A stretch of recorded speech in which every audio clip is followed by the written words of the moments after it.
참석을 하시려고 그러는데 의원님을 대신해서 보좌관님께서 오셨습니다. 자, 박수를 부탁드리겠습니다. 조광현 고문님은 오늘 토론회 좌장도 함께 맡아주시겠습니다. 계산은 우신구 의원께서 직접 오셔야 되는데 사의를 보는 제가 대독을 하도록 하겠습니다. 안녕하십니까. 국회의원 우신구 의원입니다.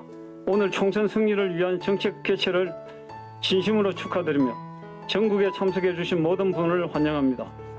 또 오늘 포럼을 준비하신 당 중앙위 조광현 정책고문단장님을 비롯한 관계자 여러분께도 깊은 감사의 말씀을 드립니다. 아무쪼록 오늘 포럼이 내년 4월 10일 총선 승리를 위한 하나의 밑거름이 될 수 있도록 많은 고견을 제시해 주시기 바랍니다. 감사합니다. 오늘 세미나 개최를 위해서 많은 것을 준비해 주시고 또 주관해 주신 국민의힘 중앙위 정책고문단 단장님이신 조광현 고문님을 소개하겠습니다. 오늘 날이 그리고 눈도 많이 왔고 하지만 뭐 다른 것보다 나은 것 같아서 깨끗하니까 우리 총선도 내년 총선은 어떤 일이 있어도 전처럼 흙탕물에서 또 지저분하게 하지 않고 깨끗한 공정한 선거가 이루어질 수 있도록 우리 마음가짐서부터 뒤에서 얘기하지 말고 다른 분들이 공감할 수 있도록 해달라. 매일 얘기를 그렇게 하다 보니까 저보고 어떻게 너무 세서 뭐 얘기가 어렵다. 그건 자기들이 발이 저리니까 어려운 거예요. 저는 그렇게 생각을 해요. 저도 91년도에 국회에 있었어요. 해서 당시에 당선하셨던 우리 VIP하고 많은 의견 차이가 있어서 그 이후로 타의에 의해서 14년 7개월을 해외 70개국을 돌았어요. 저는 이런 거를 왜 처음 밝히느냐. 작년에 제 입을 막는 법이 시효가 완료됐습니다. 그래서 금년부터는 이 얘기를 할 수 있어서 이 간담회를 꼭 개최해야 될 이유가 있었습니다. 딱 한 가지를 집어서 말씀을 드리자면은 우리 국민 모두가 거의 70%가 그래도 국가의 안녕을 기원하시는 분들입니다. 그런데 얼마 전에 저는 기상천외한 법안을 봤어요. 이 얘기는 제가 꼭 서두에 말씀을 드려야 우리 출제위원님들이나 또 참석하신 분들이 돌아가셔서 지역에서 한 말씀씩은 하시지 않겠는가. 안보 문제가 굉장히 심각한 우리나라가 며칠 전에 제가 본 법안은 더불어민주당에서 민주화 유공자를 5.18에 이어서 양산하겠다고 합니다. 과거에 우리 60년 이상의 보수 정당이 지켜왔던 안보를 위해서 정책을 펼치고 국가를 지켜왔던 분들은 6.25 전쟁에 참전하셨던 분들을 비롯해서 그분들이 국가 유공자들입니다. 근데 이분들하고 똑같은 대우를 받을 수 있는 민주화 유공자를 만드는 법안이 국회 정무위원회를 통과해서 법안 소위 심의위원회까지 통과가 끝났습니다. 이러한 짓거리를 하는 것을 막으려고 그 당시에 진행되던 5.18 민주화 특별법을 제 혼자서 몸으로 막았던 겁니다. 저는 그분들한테 왜 이제서야 얘기를 하느냐. 제가 귀국은 MB 이명박 말년에 제가 귀국을 했습니다. 그것도 과거에 MB 대통령이 서울시장 한 번 떨어지고 북경에 놀러 왔을 때 제가 북경에서 그분의 요구를 들어준 게 하나 있었어요. 그래서 제가 목숨 걸고 있다가 이 시간이 됐는데 박근혜 대통령이 후보로 나오면서 죽던 살던 그럼 다시 시작하자 하고 나왔던 겁니다. 19대, 20대, 홍준표까지 또 지금 윤석열 대통령까지 선대위의 상임고문을 뒤에서 맡고 있었습니다. 앞에서 하면 또 시끄러워져서. 내년 총선이 우리 윤석열 대통령이 바라는 것은 마지노선이 몇 석이라고 생각을 하십니까? 바라는 의석은 155석이고 마지노선은 150석입니다. 이것이 이루어지지 않을 것 같으니까 이렇게 시끄러운 거예요. 이러한 의도를 알고 이러한 중차대한 시점에 우리 국민의힘 중앙당에서 그나마라도 포럼을 개최하는 것은 오늘이 마지막입니다. 없습니다. 이제 내년이 되면 선거에 관련돼서 안 됩니다. 오로지 국가와 당을 위해서만 말씀을 해주시고 개인적인 사안은 따로 커피 타임에서 말씀하시기를 부탁드리기 위해서 장구하게 말씀을 드렸습니다. 그러면 부산의 시당 대변인으로 계셨던 남필식 발제위원을 소개합니다. 국민의힘당은 벼랑 끝에 있습니다. 내년 총선에서 윤석열 정권의 성공을 위해서는 150석 이상을 쟁취해야 됩니다. 특히 국민의힘당은 대구 영남당을 벗어나야 됩니다. 가감한 개혁과 혁신과 새로운 인물들, 그 다음에 여성, 청년들을 영입해야 됩니다. 21대 총선에서 공심위원장의 공천이 잘못됨으로 해서 부산 정치사가 10년을 후퇴했습니다. 21대 총선은 그만큼 공천 룰이라든지 공천 잣대에 대해서 신중하게 하고 사람을 검증하고 그리고 경쟁력 있는 후보자를 공천을 해야 됩니다. 그래야지 국민의 신임을 얻을 수 있는 거예요. 부산 시민들이 원하는 것은 2030 엑스포의 그런 호황단 꿈이 아니고 경제 발전을 이루어서 부산 청년들이 외부로 빠져나가지 않도록 하는 거예요. 그런데 전혀 그런 게 안 돼 있고 그리고 초라한 성적표를 받다 보니까 부산 시민들이 굉장히 실망감을 느끼고 있습니다. 상당히 힘듭니다. 지금 부산 같은 경우에는 그러니까 최소 지금 5석을 잇는다고 보면 됩니다. 최소 5석. 많게는 10석을 잇는다고 지금 통계가 나와 있는데 이걸 어떻게 타파를 할 것이냐. 저는 그렇게 생각합니다. 이 부산이 무너지면 내년에 총선에 참패는 부를 뻔한 겁니다. 그만큼 절체절명의 순간이 지금 다가오고 있는 상황이라서 내년에 어떻게 공천을 할 것이냐에 대해서 공심이라든지 당대표가 비대위원장이 이제 다시겠지만 진짜 신중하고 신중을 취해서라도 경쟁력 후보를 내세워가지고 내년 총선에 임해야 된다고 저는 생각을 하거든요. 아니 그게 무슨 풀뿌리 정치이고 그렇습니까? 소외되고 돈 없고 백 없는 사람들 정치 못하는 이 구조상의 문제가 답하지 않고서는 누가 당을 위해서 헌신을 하겠습니까? 앞으로 제가 이 제안 부산의 많은 당원들과 시민들에게 물어봤습니다. 그분들이 문제를 제기하고 똑같은 생각들을 이야기했기 때문에 제가 발제한 부분입니다. 감사합니다.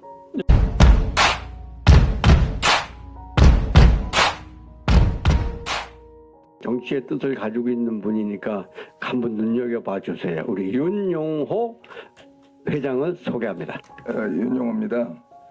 특히 윤석열 대통령께서 국정 운영을 잘 하셔서 후대에 존경받는 대통령으로 남기를 누구보다도 간절하게 원하는 사람 중에 한 사람입니다. 많이 좀 도와주시길 바랍니다. 저는 그 발제문을 중심으로 해서 말씀을 드리겠습니다. 국민의힘의 공천 혁신을 위한 경선 공천 제도를 제안했습니다. 공정한 공천을 위한 거죠. 2024년도 총선 승리를 위해 공천 혁신이 필요한 이유를 말씀드리겠습니다. 지난해 대선에서 윤석열 대통령은 매우 근소한 차이로 승리를 했으나 국회는 압도적으로 여소야대 현상이 지속되고 있습니다. 정치 현실이 매우 불안하고 윤석열 대통령의 지지도가 지속적으로 낮게 진행되고 있어서 정권 교체 이후 국정 상황마저 우려 속에 지속되고 있습니다. 공천 혁신을 해야 됩니다. 공천 혁신 핵심은 윤석열 대통령이 늘 주장하시던 공정과 상식의 실현입니다. 공정한 경선, 공천 제도의 연구입니다. 총선의 출발 앞에서는 모든 공천 신청자에게 동등한 입장에서 제로 상태에서 출발시키는 제도인 것입니다. 첫 번째는 전략 공천 제도를 고려해야 됩니다. 그로 인해서 상당히 폐해가 많이 있죠. 여러분들 아시다시피 국민들이 불공정이 우려되는 전략 공천을 지향하고 국민의힘에 공로가 있는 책임당원의 진출을 고려해야 자연적으로 당원들의 지지를 이끌어낼 수 있습니다. 두 번째는 국회의원 예비후보 등록일 시작과 함께 해당 지역구 책임당원의 명부를 예비후보에게 공개 제공해야 합니다. 형식이 경선이지만 실질적으로 당원협의위원장이 모든 당원의 명부와 당원협의회 정보를 독점하는 폐해는 반드시 시정돼야 합니다. 현역 의원을 비롯해서 당협위원장들이 모든 정보를 가지고 있고 예비후보자들이 가지고 있는 정보가 없습니다. 세 번째는 공정한 경선을 완벽하게 실행하려면 대내외적으로 분위기 확산을 위해 지역구 후보 선출과 비례 후보 선출 기준이 확립되면 일정한 시점에서 공개된 장소에서 합동연설회 및 합동토론 간담회를 의무적으로 추진해야 합니다. 이번 경선을 대비해서 국민의힘에서는 비례대표 제도 역시 혁신적으로 개선하지 않으면 안 됩니다. 이번 공천제도가 혁신적으로 변화가 이루어진다면 정치 신인에게도 불리한 제도가 아닐 것이며 여성, 청년, 정치 신인 가산점들도 조정되어야 한다고 생각합니다. 그 다음에 기타 개선사항은 전과자 규제 및 특정 직업군의 집중 해소입니다. 아시다시피 국회의원들이 거의 법조인들이 거의 많은 수를 차지하는데 골고루 많은 직업군들이 국회에 입성해야 된다고 생각합니다. 음주 전과도 상습 다발이 아니면 규제 대상에서 제외하자는 취지의 이유는 후보 예상자의 능력을 중요시하자는 의견이 있기 때문인 것입니다. 국민의힘이 공천 혁신을 통해 과반수 이상의 당선을 이루지 못하면 윤석열 정부는 절대로 성공할 수 없습니다. 보수 정치 최고의 고귀한 정치 철학은 자기의 희생입니다. 그동안 보수당이 보수답지 못한 과거를 과감하게 탈피하여 국민이 감동적으로 공천 혁신을 현실화하면 국민들이 절대적 지지를 보내게 될 것이며 국민의힘이 총선에서 승리하는 기반을 다질 수 있다고 의견을 드리며 제안 설명을 마치겠습니다. 참고로 우리 정치인들이 지금 지지율 나오는 여야나 30% 이상은 국민들이 인정을 하지 않습니다. 나머지는 다 혁신해야 된다는 얘기예요. 그렇기 때문에 시뮬레이션에서 나왔는데 정확하게 나오더라고요. 기준에 대한 기준 같은 그런 공천을 하다 보면은 필패는 눈에 보는 당연합니다. 그렇기 때문에 이번에 어떤 공천에 획기적인 혁신을 하지 않으면은 우리의 미래는 없고 윤석열 정부의 마지막 그 국정 수행은 힘들다는 게 이 발제의 결론입니다. 우리 유권자 분들이 현명하시니까 잘 알아서 판단하실 걸로 듣고 이번에는 우리 박다연 발제위원은 시민단체 활동을 한 6년째 했어요. 거기에 이제 사무처장을 맡고 있고 중앙당에도 이제 행정자치위원회의 부위원장으로 있어요. 본인이 바라는 총선에 대한 것을 주신다고 하니까 저도 경청하겠습니다. 오늘 날씨도 진짜 안 좋은데 험한 길 오시느라고 좀 고생 많이 하셨고 이렇게 참석해 주셔서 감사드립니다. 저는 그 홍보 전략에 대해서 좀 말씀을 나누고 싶어요. 지금 거리에 보면 현수막이 굉장히 많이 있는데 지금 아주 강렬하게 되는 현수막 중에 서울의 봄이 탄핵의 봄이 된다 이렇게 문구가 쓰여져 있는 게 있거든요. 그래서 진짜 정치에 관심이 있고 이런 분들은 저게 어떤 거다 이렇게 알지만 일반 국민들은 이렇게 세뇌가 되는 것 같아요. 그러면은 저는 적어도 우리 당협이나 당원들 중에서도 이거에 맞서는 그런 홍보 현수막이 같이 걸렸으면 좋겠어요. 그냥 딱 서울의 봄이 탄핵의 봄이 된다, 윤 탄핵 이렇게 되니까 이렇게 섬찟할 정도로 아주 검은 거에다가 빨갛게 해서 지금 충북 청주에는 굉장히 많이 걸려 있거든요. 낮은 자세로 더 치열하게 이게 지금 당 문구거든요. 그래서 이 낮은 자세도 좋지만 뭐를 더 치열하게 할 것인지 우리 일반 국민들 당원들은 좀 느끼기가 부족하지 않나 싶어요. 대한민국 보석을 찾다 해요. 근데 이 보석을 왜 몰래 숨겨서 찾는지 모르겠어요. 지금 정정당당하게 내놓고 이런 행사를 하면 정말 떠들썩하게 좀 알려야 되는데 이것도 어디 뭐 강서구에 있는 무슨 조그만 카페 같은 데서 했더라고요. 이러면 우리 지금 당원들도 모르고 심지어 저는 중앙위 행정자치위원회 부위원장인데도 제가 이걸 유튜브를 통해서 지금 들었거든요. 그래서 이런 점이 정말 아쉬운 것 같아요. 자꾸 왜 인재 영입을 바깥에서 해갖고 오는지 우리 여기 지금 국민의힘 중앙위원회에 그 어마어마한 인원들이 많이 있거든요. 당을 위해서 열심히 뛰고 있는 이런 인원들은 열심히 뛰고 있어도 인재들도 많은데 여기에 대해서는 영입을 하지 않고 뭐 소상공인 뭐 교수 근데 실제로 이 사람들이 그 가치나 역사관이나 이런 게 검증이 됐는지 저는 좀 그런 부분들도 좀 걱정도 되고 우려도 되고 지금 그래요. 제 생각에는 국회의원님들 말씀하실 때 보면 뭐 위기다 뭐다 하시는데 그 위기라고 하는 것도 본인들이 저는 자청했다고 생각을 하거든요. 대통령실도 마찬가지고 선거 때 국회의원 후보들 옆에도 정말로 진정한 진성 당원들이 옆에 있어야지만 그 사람들의 눈을 가리지 않지 국민의힘에 좀 자부심을 느껴서 제가 마치 후보가 됐냐 그 옷을 입는 순간은 우리가 후보를 대리하는 거잖아요.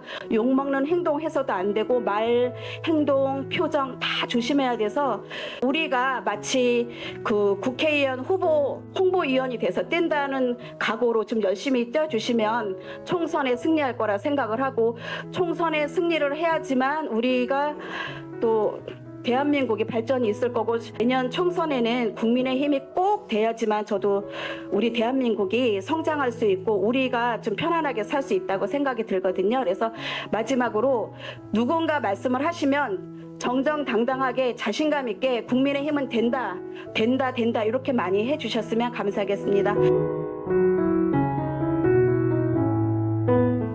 우리 김동구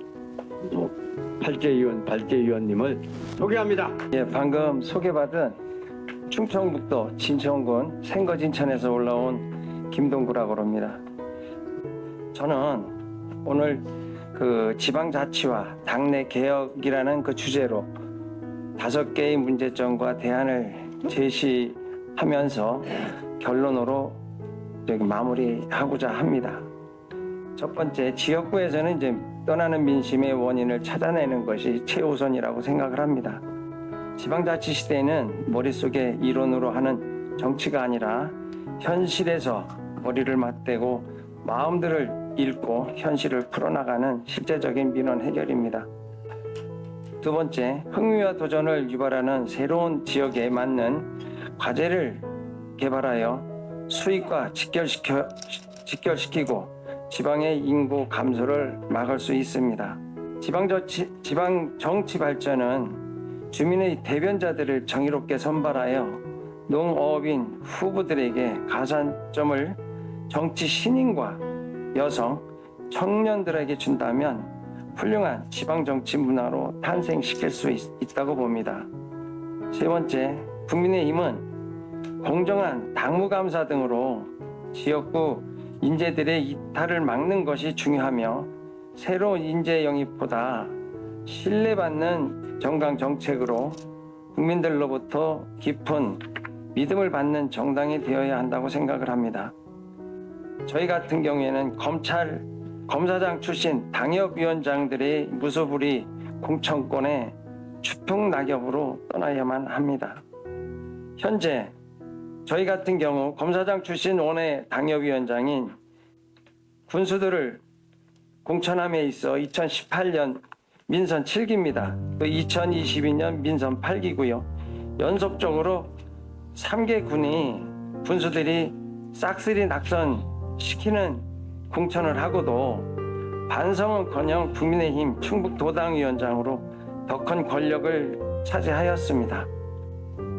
네 번째, 또 다른 검사장 출신도 이번 총선에 출마한다고 합니다. 검사나 법대 출신이 아니면 대체할 자원이 그렇게 없는 것인가요? 국민들은 검사장 출신이 많은 것에 대해서 걱정들을 많이 갖고 계신 것을 여러분들도 잘 알고 계실 겁니다. 저와 같은 처지에 고향 발전에 매진하였던 군의원 출신들은 아무리 공정한 경선, 공정한 선거를 외쳐본다고 한들 검사 출신 검사장들에게는 새떨보다도 가벼운 미물이며 지역사회의 여론은 마이동풍이고 권력자들을 당할 수가 없습니다. 선거에서 지난번 2022년도 군소선거에서 열심히 선거운동을 하고 있는데 연합뉴스 기자가 전화를 해줬습니다. 지금 뭐 하십니까? 열심히 지금 선거운동하고 있습니다. 모르십니까? 뭐를요? 충청북도 도당으로 다 전화를 했습니다. 그랬더니 발표가 났냐 그랬더니 발표가 났답니다. 단수 후보로다가 누구를 지목을 했답니다. 바로 도당위원장님한테 전화를 드렸습니다. 이게 어떻게 된 겁니까? 답을 안 하신다고요. 답을 안 줍니다. 말을 못 하고 있어요. 그래서 이제 결론은 났고 그래서 제가 그러면 재심을 신청을 하겠습니다. 그렇게 하시죠가 답이었었습니다. 예, 오늘 총선 정책을 개발하는 자리에서 송구스럽기까지 하지만 불공정으로 다져진 당내 고질적인 인적 쇄신들이 우선되어야 한다는 생각이 앞섰기 때문입니다. 정치를 한다는 국회의원들이 개인 직업으로서의 만족에서 탈피하는 혁신적인 정신 개혁으로 국민 위에 군림하지 않는 진정한 국민의 대변자 후보들로 선발되어야 총선에서 승리를 거둘 수 있다고 봅니다.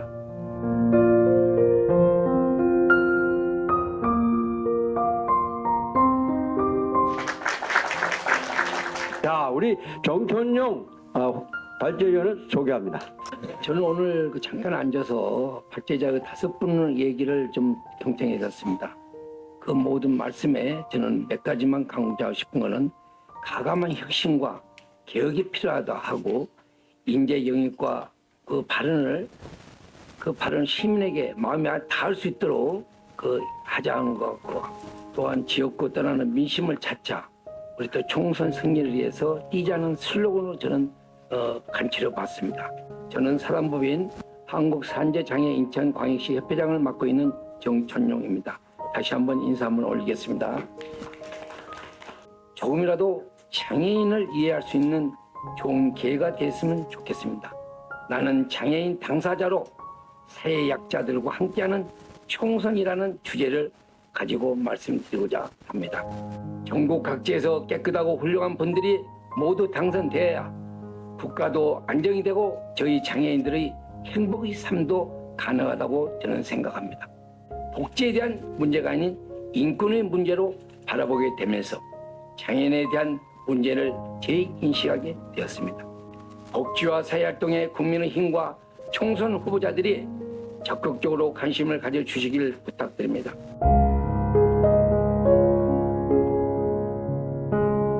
이러한 것을 좀 더 단절시키고 새로운 세대가 새롭게 가는 정치를 하기 위해서 그 얘기를 좀 들어보려고 이 참석자 전원 중에서 아마 가장 나이가 적고 포럼에서 여성 청년의 목소리 낼 수 있는 귀한 기회 주심에 정책 고명단님께 다시 한번 감사 인사드리겠습니다. 저는 오늘 최근 MZ 청년 세대가 인식하는 세 가지 현 시대의 테마를 위주로 간략히 말씀드리겠습니다.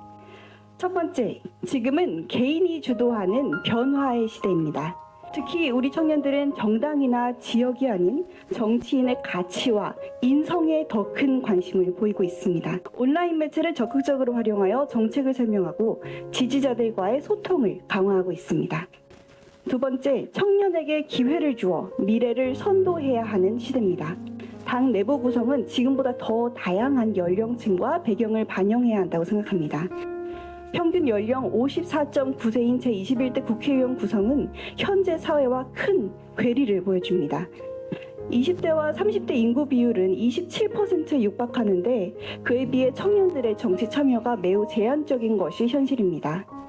국민의힘도 현장에서 변화를 이뤄낼 청년들과 함께해야 합니다. 투명한 시스템으로 다양성과 혁신을 이끌어낼 유능한 후보를 발굴해 재창당 이상의 당 개혁을 이루어야 내년 총선 압승할 수 있다고 생각합니다. 세 번째, 지금은 경계 없는 사회, 다문화 시대입니다. 대한민국의 미래를 위해 이민자들을 관리할 기구가 필요하고 높은 수준의 이민 정책을 추진한 체제를 갖춰야 한다는 점에 깊이 공감합니다. 이러한 관점에서 외국인들의 의견과 관점을 수용하고 그들과의 상호 협력을 증진하는 것이 국민의힘의 새로운 정치적 방향성을 제시할 수 있는 중요한 요소가 될 것입니다. 그 어느 때보다 정치 중도층이 확대된 지금이 오히려 기회라고 생각합니다. 청년들이 나서서 청년에게 선택받는 국민의힘, 국민에게 사랑받는 글로벌 시대 국민의힘을 함께 만들어 나가야겠습니다. 감사합니다. 우리 태백시장 후보였었던 유 시장 후보님께서 첫 서막을 깨주시기 바랍니다. 저는 이제 동해 태백 삼척 정선 요 지역구에서 이제 왔습니다. 유성호입니다. 유성호고 이 지역구가 지금 이철규 전 사무총장 지역구입니다. 시의원을 정과구범을 공천을 줬더라고요. 그 다음에 사기 횡령 사범을 도의원 공천을 줬어요. 무슨 말씀인지 아시겠죠? 이렇게 해서 저는 3번을 깨끗이 하기 위해서 이제 뛰었는데 결론은 뭐냐 하면 공천 문제입니다. 국회의원은 대통령이든 시장 군수든 간에 지금 아까 김동구 우리 발제자님 말씀하셨는데 공천 룰이 공정하고 정당하고 이렇게 했을 때 결과에 다들 승복을 합니다. 이재명이가 법정에 일주일에 몇 번 왔다 갔다 하고 이런 사람이 대표를 이 당에도 우리가 져요. 지금 지지율이 낮다고 우리가. 현실을 우리가 직시를 똑바로 하셔야 돼요. 적을 알아야 내가 나를 알고 이길 거 아닙니까? 이런 당을 갖다가 우리가 지고 있어요. 총선 당선율 우리가 진다고 나와 있어요. 현재 YTN 여론조사가 그렇다고요. 이게 뭐냐? 선거가 임박해지면 중앙당의 언론이 집중이 돼요. 이렇게 하면서 선거판을 획하다 합니다. 국민의힘 지도부 바뀌어야 됩니다. 싹 바뀌어야 돼요. 이 사람들이 선거를 대통령 지지율이 왜 안 올라갑니까? 이 중앙당이 중요해요. 네. 대통령이 지금 국정을 못했습니까? 얼마나 열심히 하고 계십니까? 과감하고 문재인 정부가 잘못한 거 다 고쳐나가면서 빨리 되지를 않아요. 그럴수록 당에서 밑받침을 해주고 우리 윤석열 정부가 출발했을 때 우리 국민의힘에서 뭐 했습니까? 이준석이하고 싸움하고 있었어요. 예? 이게 되겠습니까? 이래서 안 되는 거예요. 그래서 공천 룰을 정확히 하고 돈 가지고 제발 돈이 필요합니다. 정당에 꼭 필요해요. 필요하면 투명하게 받아들이라는 거죠. 저는 파크골프 교육위원장을 맡고 있는 안은하입니다. 이제 청년층과 중년층과 이게 노인층들이 계속 너무 젊어지다 보니까 이제 그거에 대해서 이제 공정하게 이거를 공천 나이 제한을 폐지해야 한다고 말씀을 주셔가지고 저는 이제 스포츠에 관련된 일을 하다 보니까 여기는 지금 공천을 잘 해야 되고 뭔가 개혁을 해야 되고 혁신을 해야 되는 그런 지금 분위기잖아요. 근데 저는 이제 일반인이고 서민 입장에서 그러면 이 정치적인 거를 어떻게 좋은 컨텐츠를 딱 갖다 붙이면 되게 좀 혁신적이거든요. 내가 건강해야 우리 가정이 건강하고 내 가정이 건강해야 나라가 건강하기 때문에 그때 관심을 갖게 되는 거예요.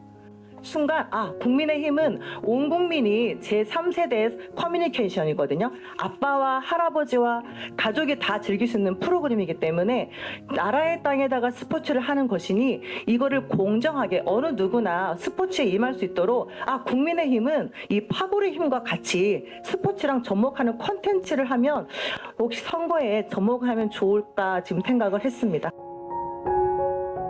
스포츠를 굉장히 좋아하고 또 그 부분에 대해서는 여야가 따로 없었습니다. 그래서 그거는 우리가 2002년도 월드컵 때도 경험을 했었어요. 국민과 주민들과 유권자들이 같이 모여서 가는 거는 스포츠도 아주 좋은 대책의 하나라고 생각을 합니다. 감사합니다. 제가 생활체육강원도 회장을 맡고 있거든요. 그런데 그 정유라 사건 때문에 생활체육이 없어졌잖아요. 엘리트 체육으로 합쳐졌어요. 굉장히 불만이 많습니다. 이 생활체육을 활성화시켜야 됩니다. 그건 정확한 얘기고 이것을 같이 우리 정책에 접목을 하면 표가 상당히 많이 나옵니다. 왜냐하면 콘텐츠로 정말 딱 잡으면 컨텐츠를 좋아요. 해주면 그 좋은 아이디어시고 저도 그 생각을 했거든요. 세계 올림픽 같이 인천에서 그걸 하겠다는 겁니다. 그런 게 지금 계획을 지금 가지고 있어요. 그 부분에 대한 것을 우리 지도부에 전달하는데 첨부하도록 하겠습니다. 네, 감사합니다. 네, 제가 생각하는 몇 가지만 좀 말씀을 드리겠습니다.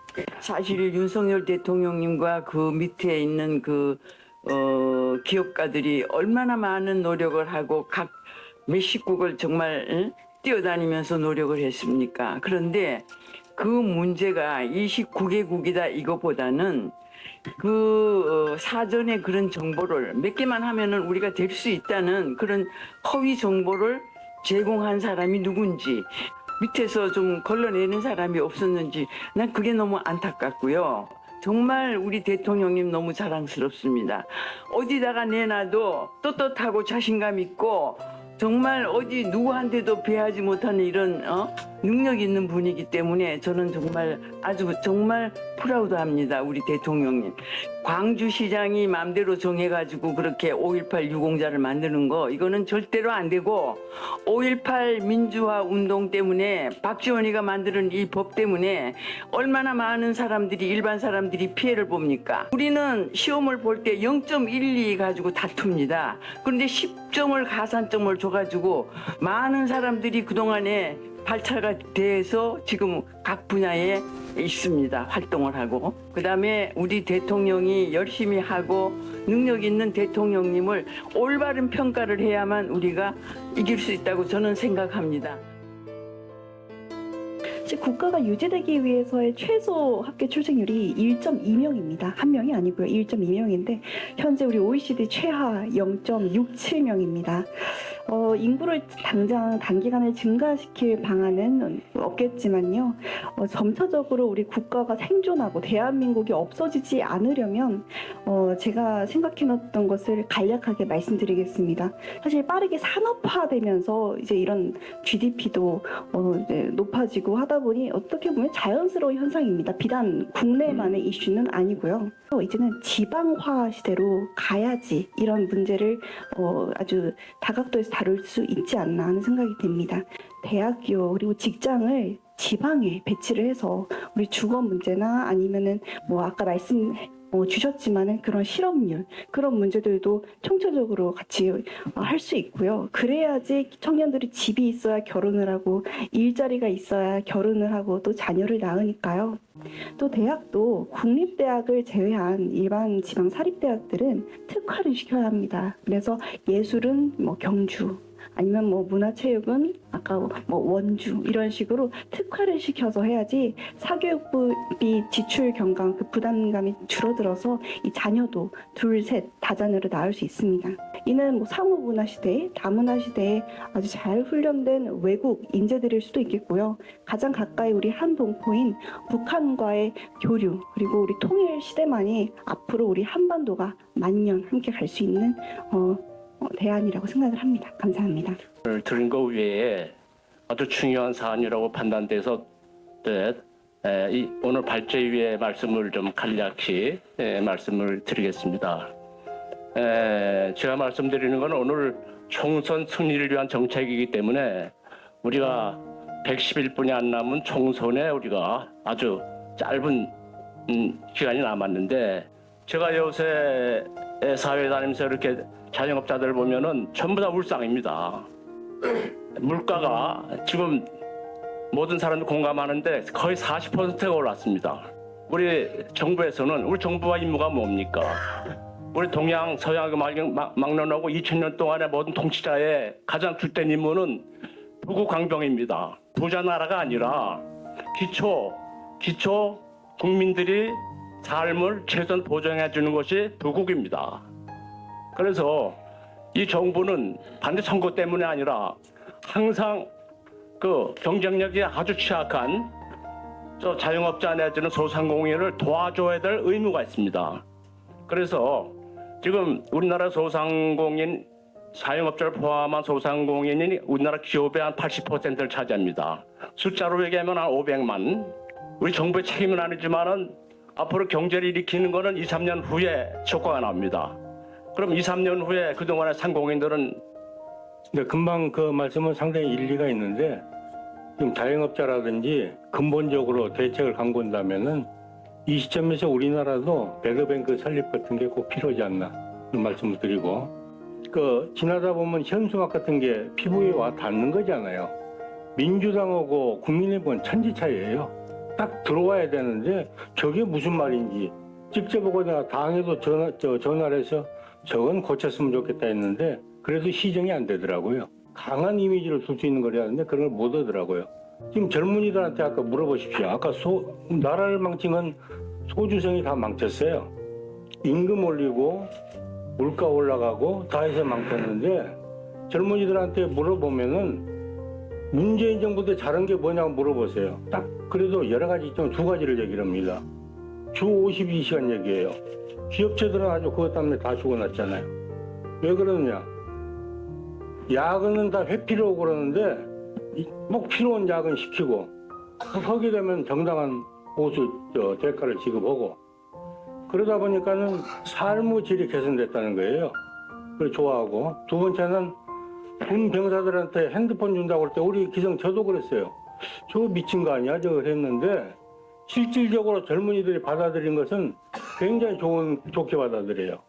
따돌리면 거나 괴롭힌 것이 많이 줄었다는 거예요. 지방에서 보이지 않게 노력한 사람들, 그런 사람들 대통령 시기 하나도 못 주는 이게 당이 무슨 당입니까 이게? 특히 그건 당이, 제가 중간에 좀 자르겠습니다. 네. 당이 잘못된 게 아니라 네. 대통령 주위에 있는 용산에서가 좀 문제가 있었습니다. 네. 해서 대통령께서 네. 지난번에 1, 2, 3차에 거쳐서 3번을 소식도 없이 구도 개편을 한 적이 있습니다. 근데 그것은 한 분이 한다고 해서 되는 게 아니라 주변이 다 같이 해야 되는데, 혼자서 비서실을 3번을 개편을 했어요. 국민이 알려진 거는 2번이지만은 제가 알기로는 3번을 개편을 했습니다. 정치적인 기반이 없었기 때문에 이루어진 결과입니다. 그런 문제를 좀 건의를 해서, 별거 아니지만은 굉장히 큰 겁니다. 오늘 발제와 토론을 해주신 분들께 진심으로 감사를 드립니다. 모든 분들을 위해서 큰 박수를 부탁드립니다. 당 지도부와 주요 당직자, 용산 대통령실 꼭 전달해서 내년 총선 필승에 도움이 될 수 있도록 하겠습니다. 가시는 길 편히 가시고 새로운 국민의 힘을 위해서 화이팅 합시다. 화이팅!